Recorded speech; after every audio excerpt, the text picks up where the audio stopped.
Here's the first one. And I'm going to try and rephrase this. Packlack, if I'm not getting this right, let me know. But the question is this about free speech or 30%? I think meaning that is Elon like doing this stuff because he wants to have a free speech platform, or is this all theatric to get out of Twitter or 30% internet tax? So, given that Elon was talking about free speech before he took over Twitter, and the Apple showdown happened afterwards, I don't. What would have to happen for all of this to have been about the 30%? It would have meant that. Okay, so follow me through this, right? Let's try to steelman the cynical perspective.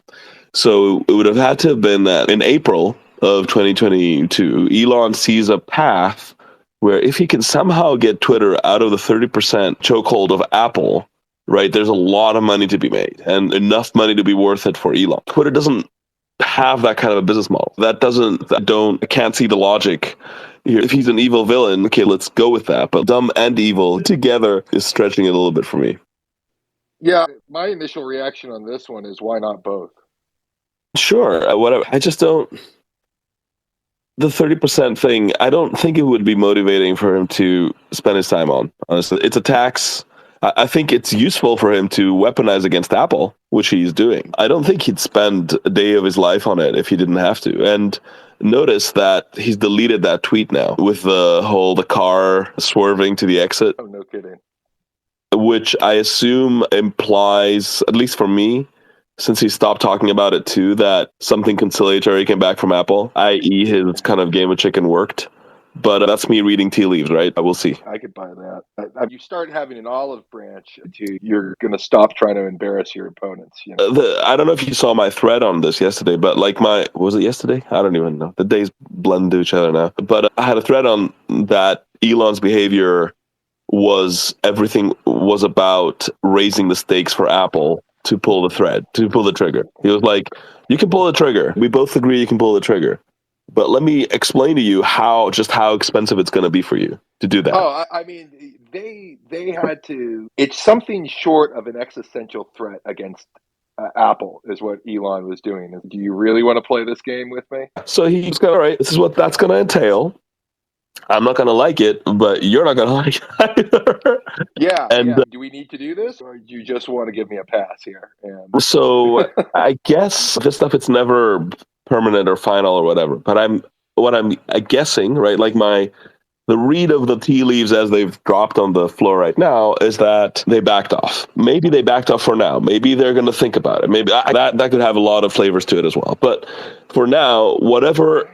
Look, Elon got something from Apple that made the threat credible enough for him to start ruffling feathers, right? And That was.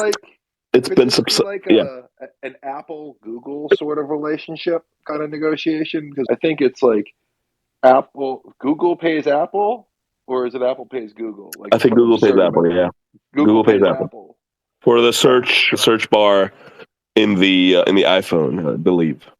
Yeah, it's got to be something on that level where they're like, we're going to figure out how to work together and make this a win-win for everybody. I don't know. I have no idea. We'll see. Elon is not generally known to do big partnerships, but he's done with Panasonic for supply. I don't know. It doesn't sound right to me, but maybe. Cool. Let's see here. We need more tough questions. Come on, people. So somebody wants to know something, and I don't know what it is that they want to know because it's just some sort of like weird smiley face about Elon Musk. And this is a tweet from 5 minutes ago where Tim Cook is taking Elon around Apple's beautiful headquarters. Oh, I didn't know that. There's a very short 5-second video of a pond that I don't. I have no idea. I don't know. Maybe this is some sort of cultural reference I'm missing. If anybody can help articulate, please. I don't know if this is actually Apple's beautiful headquarters or not, but yep. Yeah. And somebody else asked what's up with Elon's game with Apple. I think we just answered that one. Yeah. How about some more hard questions, people? With Apple. Reload. There's more. Go on. Okay. No, go for it. This one seems okay. If Elon decides to make an alternate phone, assuming it will be a Tesla phone, since they have spare cash, chip making, etc., will it have a new OS? I'm guessing it will have to be built on a fork of Android. No? Your thoughts, please. Okay, if you want to say, sorry, I managed to load the questions as well. I have a new OS.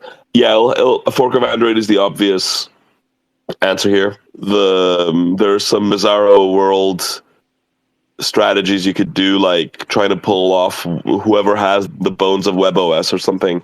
But the obvious answer here is Android. The making a new OS, Google, what does a new OS mean? Are we talking new operating system? Google has been trying to do Fuchsia forever. So given Elon's bias towards action, I think unless there was an extremely compelling reason, he wouldn't do that. So the obvious answer is Android. Though I don't, just to be clear, I don't think Elon would make a phone and literally just go to, I don't know, Samsung and say, can you just pick a Galaxy phone and slap a Tesla logo on it or whatever? Get it out of the App Store. I think he'd try to do something unique, but I just severely doubt that his focus would be on automating, on innovating a new operating system. I think that would be completely counterproductive for his objectives, which is to save Twitter and become a threat to Apple and Google. All right, that's good. I think you passed that question. Here's a good one. I like this one. How does/should Elon handle the EU threats? Yeah, the EU threat is very interesting. Yeah. So I think for one, they will have to actually articulate what the fuck they're talking about. Because as usual, right, the Sam Harris approach, right? Oh, you can't allow falsehoods to be on this platform.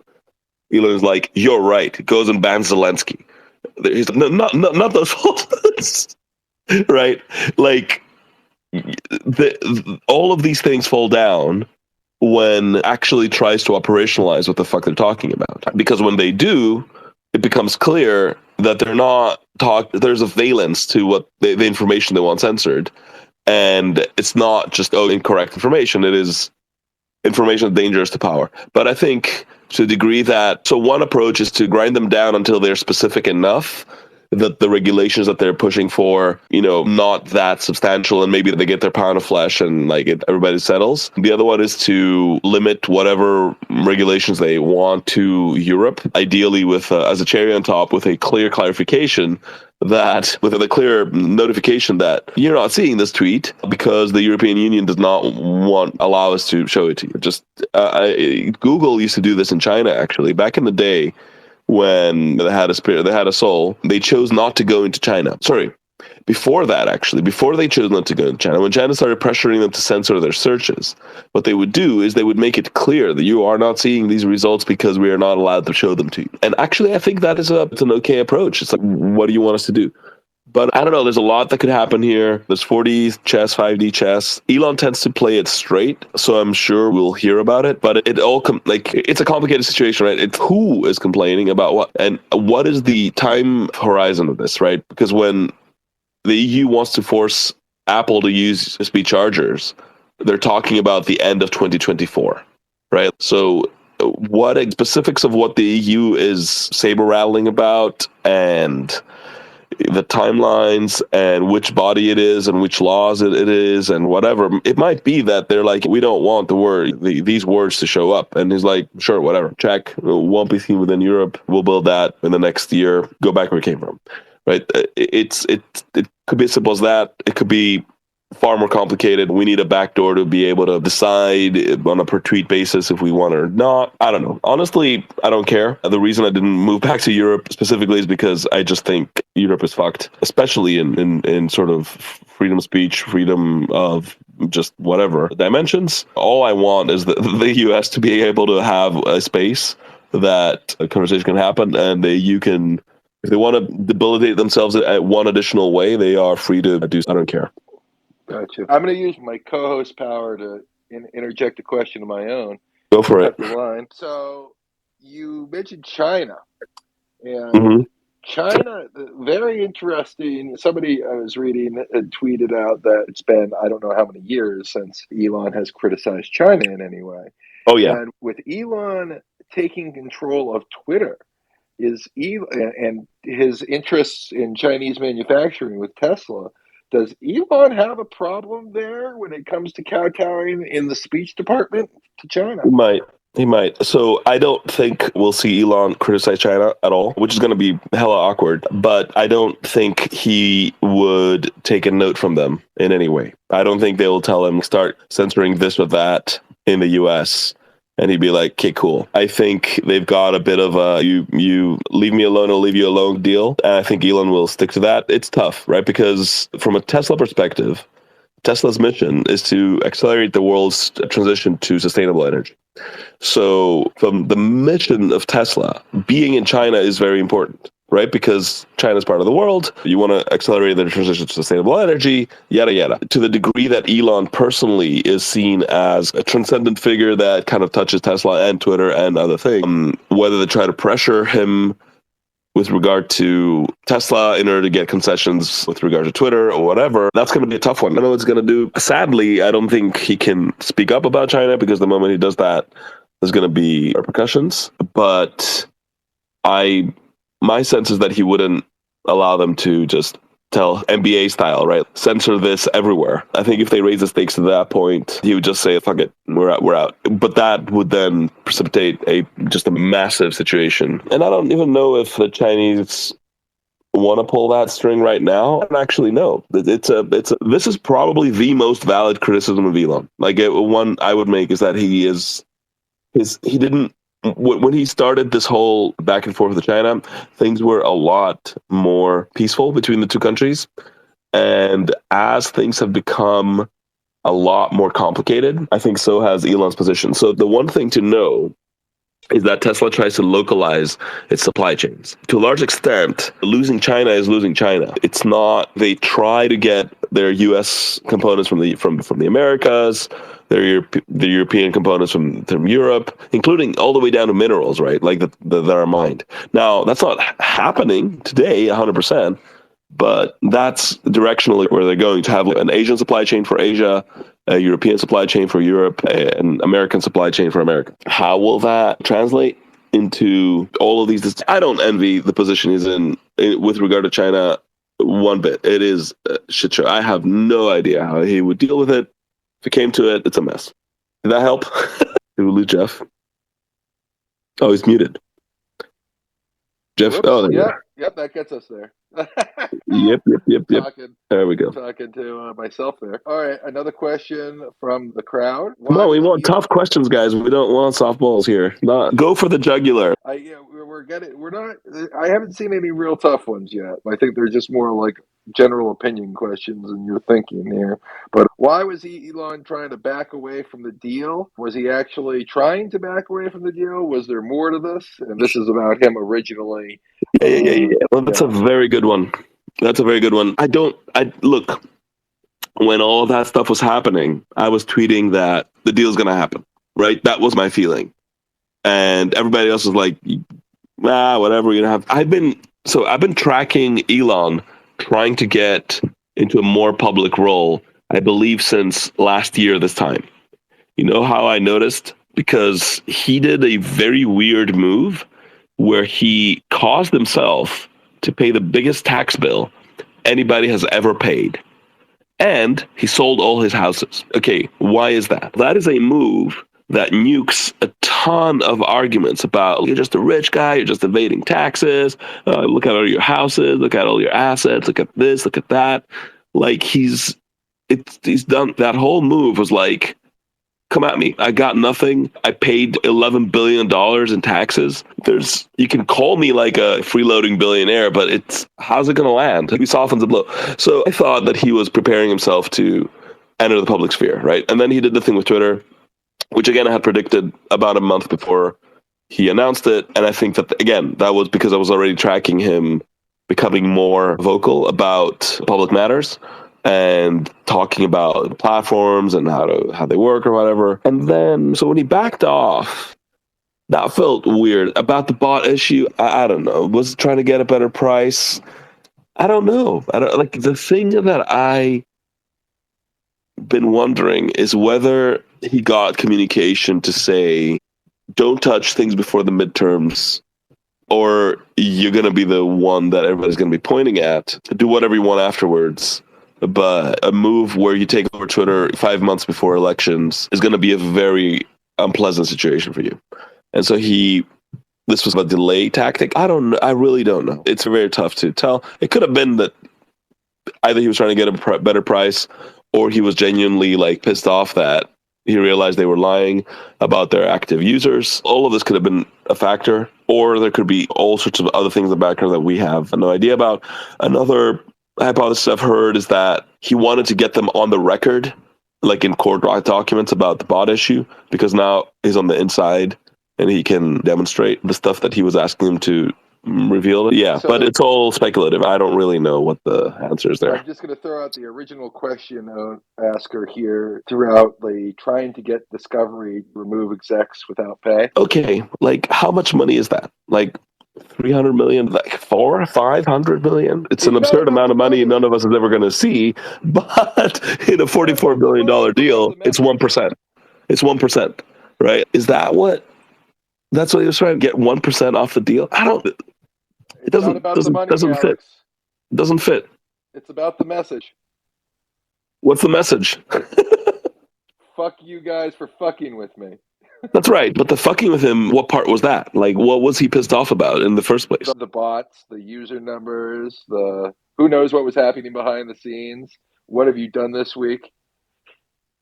Yeah, I don't know. It was the whole thing was super weird. Twitter revealed themselves to not be operating as a private company, basically. Like the whole Twitter is a private company meme. I keep repeating it because essentially they were operating exactly like a bureaucracy, right? Overstaffed with ideologically employees who were not making any like business sensible moves and were overwhelmingly concerned about, I don't know, propriety in terms of ideological concerns. Sorry.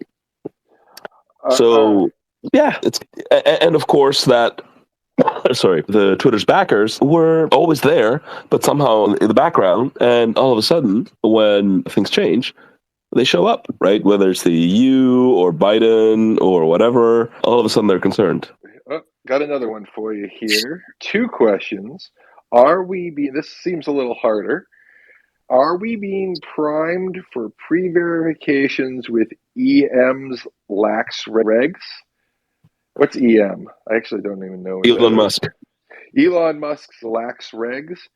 And also, is Elon Musk a truly free agent, or is he being instructed from above? So this is where I was telling a group I'm in, I wish you guys had been around when Elon was taking on the automotive industry, the oil industry, and Wall Street, right? Because I don't know, whatever the fuck broke in his brain, he decided that wasn't sufficient, and now he needed to take on intelligence agencies, social media companies, and the news media.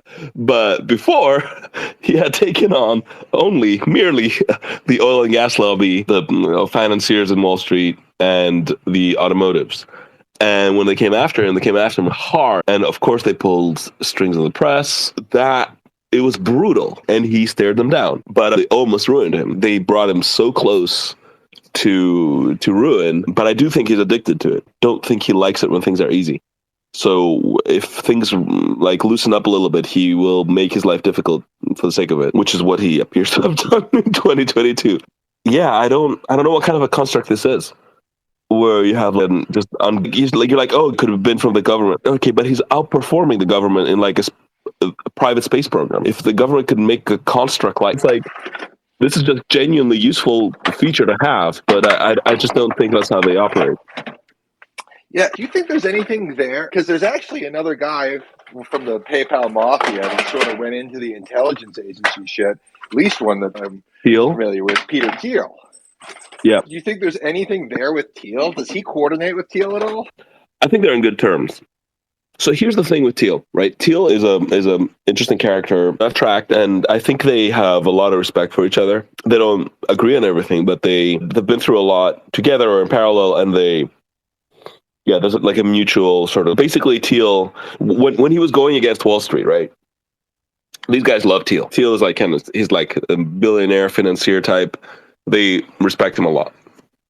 So Thiel would come out and say, don't bet against Elon. And these people would like lose their shit. Yeah, I really think that they have this kind of mutual respect between the two of them. Now, the thing about Teal and Palantir, right? I've been meaning to look into this deeper. I haven't. It's not quite the thing that I intuitively want to read about every day, but I do want to dig into it because there is a story about what is driving Teal to do this, which isn't completely crazy. It's minorly crazy, but apparently Teal's take was we got to help the government prevent terrorism with the powers they have today. Because if there's another 9/11, they're going to take more freedoms from us. You see what I mean? It's like we got to get them to use what the legal framework they have today efficiently from a libertarian perspective. Because if this keeps happening, they're going to keep tightening the noose. I figured that Teal really was just looking for leverage and a seat at the table. He gets inserted in some sort of way into the Five Eyes, and now he's a player beyond just finance. Was my guess on that one, but God, I think with a lot of these people, I'm not saying that their philosophies make sense, but I'm saying they have philosophies. They have a framework that they think within. Yeah. And it tends to there is an internal logic you can trace, and you can understand why they do what they do. It doesn't, yeah. If you read like Curtis Yarvin, like who Teal was a backer of, that's part of why I think that. He's giving it to pocket money as on occasion. Yeah. Okay. Anyways, okay, I've got a tough one. I think we've done that one pretty good. I've got a tough one, I think. Maybe from none other than Shaky, aka Jason Bradley, and you might want to look at the pictures of this tweet where Elon is rocking some pretty obviously satanic garb. And does he have a history with the occult? No. That's it. That's the answer. No. He's just having fun. Like, he probably went on Amazon and spent 5 minutes finding a costume. But this one looked fun, and he put it on. There's been no linkage between him and the occult that I've spotted. There's other people who have looked a little bit more. They've not been able to find anything. I don't know. Maybe something will come out, but nothing has. Okay. All right. Straightforward answer there. Wogpog, real. The real Wogpog, not the fake Wogpog. Neuralink. Why were the monkeys not treated according to international guidelines at UC Davis? I don't know what that means. Okay. Yeah. Not Did they complain? Informed.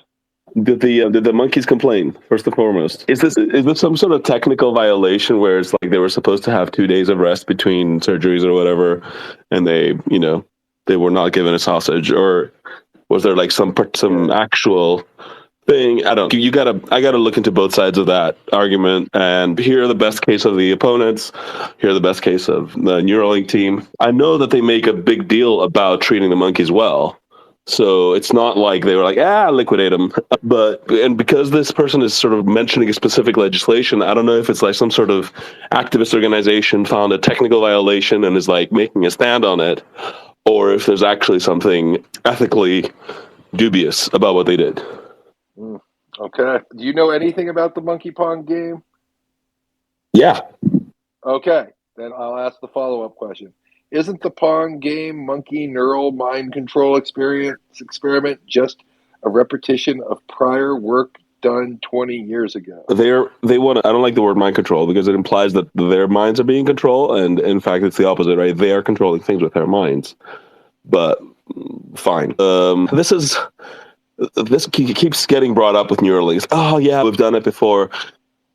It's not been done with a device that is wireless that can be added and removed invasively, and like it can be deployed at scale at low cost. Like it's this thing like Tesla will make a semi and roll it out, right? An electric semi that can go full load, same load as a non-electric semi, right? And go for 500 miles. And people will be like, there was this concept vehicle back in the day from University of San whatever that had accomplished most of that. So it's really nothing new. And it's like, are you missing the part where there's a factory making those, and those guys like had to baby that thing to do this thing once in the perfect conditions? What Neuralink is doing in general, what Musk's companies are doing, is never showing you a prototype that they don't intend to deliver. Maybe they'll be slow about it, but just track every single vehicle that Tesla has made and go back and look at the prototype that was unveiled and what was released. The released artifact is always as good or better than what was promised. Right. This is completely different from the auto industry where they'll release all these concept cars, which you'll never see on the road. Right. They just think very differently. It's one thing to do a proof of concept. It's another thing to do something where you're like, we feel like we can mass produce this, right? Like, for instance, with Neuralink, they discussed how they had done 5 iterations of the silicon on the sort of this kind of coin size device that they would implant within, I don't know, the first year of existence. That is unheard of, right? But why are they doing this? They're doing that because they're not thinking, let's build a golden path so that we can demonstrate this thing once. What they're thinking is, we need to get to production. This is a good milestone. This is a good demonstration of what we can do right now. So being able to hit that is important, but it's not the objective. Being able to prove parity with some work that happened before that I'm not even going to go into the whether it is equivalent or not is important. And whenever I've seen actual neuroscientists, in fact, talk about Neuralink, not just hangers on or like science communication journalist types or whatever, like actual people who are working on brain computer interfaces, they all will say Neuralink is doing excellent work because they are making something that's practical. Right, not just academic work it can work in theory, but like they're making something you can see a straight line from what they're doing to something that's deployed. I don't know. I don't have a lot of respect for, it's a repetition of this or that or whatever. Yeah, okay. Where are those people now? Where are their widely available brain computer interfaces? Can I get one? And I think we all know the answer. All right. All right. The design flaw asked a question earlier, and I have not gotten through all of them. He had a 3-part question. None of them were really related. But what process do you think he will choose for in-app payments? Bitcoin, Doji, future CBDC? I don't think he'll choose CBDC. That's easy to knock out. Doge or Bitcoin. I don't know. He might Doge, which would be funny. Honestly, I think you're crazy on that one. But he has. If you've heard him on, okay, let's do this. Let's debate Doge versus Bitcoin. So what he said about Doge versus this Bitcoin is that the two are forks, right? They're not that different from each other on yeah. core If tech. you do one, you can do the other. For sure. Yeah. No, what I'm saying is that what Elon has said is obviously started as a joke, but the kind of the jokey alterations that happen, which is like this kind of the permanent inflation element and a couple of other things that I think they have a higher transaction volume, things that those are actually making his take when he speaks seriously about Dogecoin, which he has a hard time doing, is that those parameters are actually better for a transaction system than Bitcoin is. That's his actual legitimate take, which is why I think if he was to go for crypto, he just might do it with Dogecoin. But I also don't know if he would focus on crypto right now. I think he might just go for USD and fuck it. Sorry, I had to deal with a crying baby there. No worries, man. Right. Whenever you want to, if you want to, just let me know and I'll deal with it. This is good. I think this format's working out pretty well. It feels actually reasonably organized. Oh no. You might think we have a method. The project manager in me really likes this. And okay, last one from the design flaw. I like this one too. Will Twitter become an app where your identity is required for it to have worthwhile functionality? I think what they're doing, maybe. What I mean is there's 2 parts to identity, right? There's your identity is known to Twitter, and there's your identity is known to everybody on Twitter. I think what Twitter wants is to know that there is a legal entity with like a physical person, not a legal person, but a kind of real person, legally identifiable, that has this account. That's what they want. And once they know that, they can allow you to be pseudonymous on Twitter if you want. They don't want to reveal your identity to everybody, but they do want to be able to tie down to your identity, your account, so that there is some restraint from people to not do things like doxing others or whatever. Yeah, and if you post kitty porn, they can send the cops after you. Very much. That's what they're getting at. And if it works, the whole verification thing works, I think they might go incrementally in that direction. I don't know how well it's going to work to be exclusive, but I think they want to allow people who want to only interact verified with verified accounts, basically, to just live in that world quite happily if you don't want to go outside of that sandbox. Yep, that makes sense to me. I probably have now what is the most important question of the spaces, and this comes from the vice president of Dr. Rollergator. What the actual fuck? Why is Dr. Rollergator still suspended? Yeah, I know, right? I know. I have a novel argument to throw his way, which is that so when I spoken to Dr. Alligator, which of course is a completely different account and person and identity, nothing at all to do with the person who asked this question, obviously. And he says that Twitter wants to cancel you for repeated TOS violations, and therefore by deleting the tweet and accepting that he violated the TOS, then that they could come back after him and say, well, the next time that this is a repeated TOS violation. Right?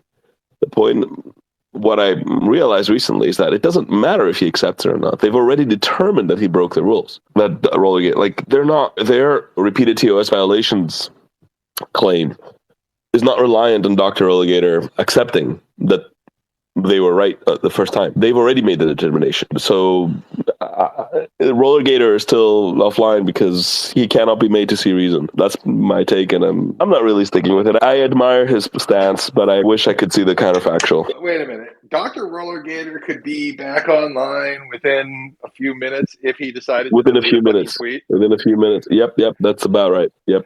That is one principled stance. Yeah, is one stubborn mother. Yeah, okay. Well, I think Jordan Peterson made the same stance. I'm not sure. If he has a personal friendship with Elon Musk, he can do that. He's back on, though. Not everybody realizes the status of Dr. Rollergator, apparently. Jordan Peterson did actually delete the tweet that got caught in the net. Don't forget. So at this point, we're looking at Gator being more principled than Jordan Peterson, which is, I have no indication that he's a drug-addled junkie as well. Damn. Oh man. I don't. Okay, let's go back to the questions now. It's a low bar, but he's. Damn. Let's see here. Did I destabilize you? Oh, a little bit.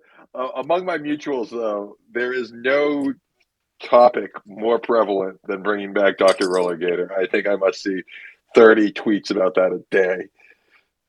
Yeah, I wholeheartedly support the campaign. I want his stubbornness to work out while I'm privately aiming for him to give up and just join the fight. But it would be awesome for him to stick with his protest and come out the other side victorious. That would be. I would be a fan of that also. Okay, here's another one. What is the goal of Blue Sky, and does it have any relation to Twitter? Yes, that's a good question. For people who don't know what any of the things are, I assume you know what Twitter is since you're here. But the Blue Sky project is a kind of distributed social media protocol project that Jack is working on. I believe the new name is the AT protocol, and which has some meaning in the initials that I don't even, whatever. And Jack is pushing that. In principle, it's a competitor to Twitter. In practice, I don't know if the kind of their deal is that it'll become the back end of Twitter maybe sometime in the future. I think, if I'm guessing here, I'd guess that Elon is, Jack, do your thing, keep going, see what happens, and maybe if you get at some level where we can have a conversation. But I think for now, I would just treat them as unrelated issues with some chance of future entanglement. I think that's probably the best way to think about it. Until we get some further notice. Is the Blue Sky team still at Twitter? Have they also resigned with the other wokes? I don't know. Find your next question. I'm changing. Do your thing. Yes, sir. Let's see. Apple. Let me see them. Oh, I see. No, yeah, it does appear like Tim Cook and Elon were walking around the Apple HQ. As I said, it must have been something that happened that got them to lay down the weapons. So, yeah, it appears that the high-stakes poker did something. There's a meeting of the five families going on right now. Tim walks Elon into a room. Larry and Sergey are there. Yeah. Larry, Obama. Oh, God. And then the big door opens. There's like red smoke coming out, and Eric Schmidt walks out. I don't know. The ghost of Jeffrey Epstein. Ghost? Okay, but yeah, sorry. If anybody wants to just stand up and ask your questions as well, that's totally possible. I will just offer Good Doctor an invite just in case. His press secretary, anyway. Oh, I listened to the Good Doctor's podcast with Benjamin Weiss and James Lindy, and I have to say, everybody should listen to it. right after they listen to our podcast on my podcast. I don't think I have COVID. I think this has hit me so hard that it couldn't possibly be COVID. It's ruined me for a week. This is about free speech. I'm just reading I'm reading down the line of the questions. Somebody has been spamming the same response all the time, guys. Like, it doesn't help. Just makes everything worse. More replies, new replies. What's happening here? Yeah, I don't see any new questions. Is that it? Have we answered all the toughest questions about Elon? This is weird. Okay. Unless anybody feels very strongly about standing up and asking a tough question, or we find another one in the pile here. Oh, there we go. Somebody said, is Musk's core deeply rooted by the Foundation series that really drove his life ambitions? Does he see himself as a character in the story and is playing that role? To the extent that we all are, I'm sure he is. It's actually a very interesting observation about Elon, and I've made the same for some other big thinkers that I've been influenced by in the past, that they seem to have read a lot of science fiction in their youth, right? So if you Google from Colin at Elon Musk Foundation, right, or the same for Ian Banks' Culture series, or even Asimov, he has cited those things dozens of times, and he thinks in those terms, right? But it's amazing because especially the Foundation series, it's I don't know, 3 novels, I think, that cover 10,000 years, 100, it could like some very large number of years. And it almost doesn't focus too much on any particular protagonist or set of events or whatever. It just thinks of history as a very kind of as its own character in a way that it covers. And this is going to get really, I'm sure a lot of people are going to disagree with me on this one, but consider this like what's the word I'm looking for here?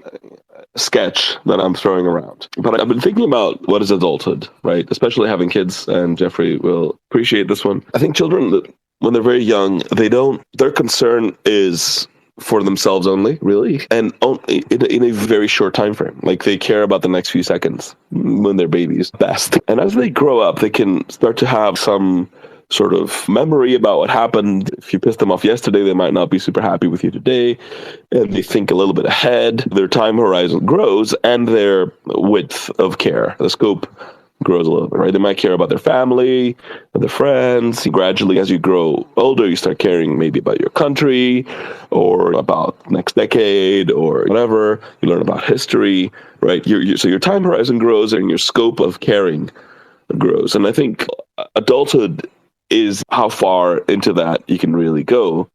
And in a way, in that model, what Elon is doing is maxing out both of those things, because I really think he does care in a thousands of years in the future kind of way, though not in the kind of stupid long-termist way that has been in the news recently, because he actually does things in today. He doesn't wait around and think big thoughts and hope to do the one thing that will affect everybody in 1,000 years. So he does think about the long term, and the things that he does, and I know a lot of people disagree with me on that one too, they're broadly designed to help humanity as well. Not in the abstract, not in a kind of a virtue signaling kind of way, but like actually help. Yeah, I think that having been exposed to those kinds of like very zoomed out science fiction in one's youth can maybe do that. I don't know, I'm just conjecturing here. But I've seen this weird correlation. I can't do it. I can't get my default focal length to be that wide and that deep.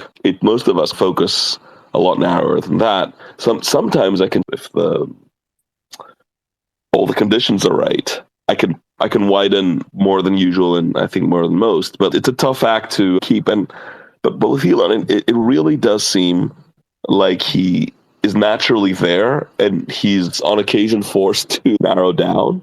And then whenever he relaxes, it just like springs back up to super wide, super deep. And I don't know. It's something I've observed about Elon, I don't know, in the early 2010s.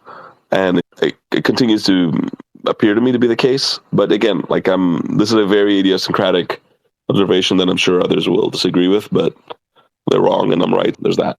This is why we're asking you and not them. That's right. I don't see any new questions coming in. I think we've covered the entire body of tough questions about Elon. Nothing about pedo.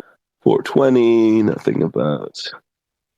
So I will ask the I am audience disappointed. here, if you guys liked this format, leave a comment saying, hey, this was a good organization. Hey, this sucked, because this is the first time we're trying this sort of way of doing this. Alex has invited me to talk with him a bunch, but this is the first time we've done a moderated question sort of thing. Normally it's like free for all shit. And come and check out the podcast with Alex and I. I'll try and link to it so you can all go there. I have a very small podcast. I'd love you all to subscribe and comment and all that shit, because it really helps out. And yeah, it's a pretty interesting discussion Alex and I have. What else, Alex? I think that's it. Thanks, everybody. I think I'll give my throat a warm tea. Yeah, go get some rest. All right. Cool. All right, thanks, everybody. everybody.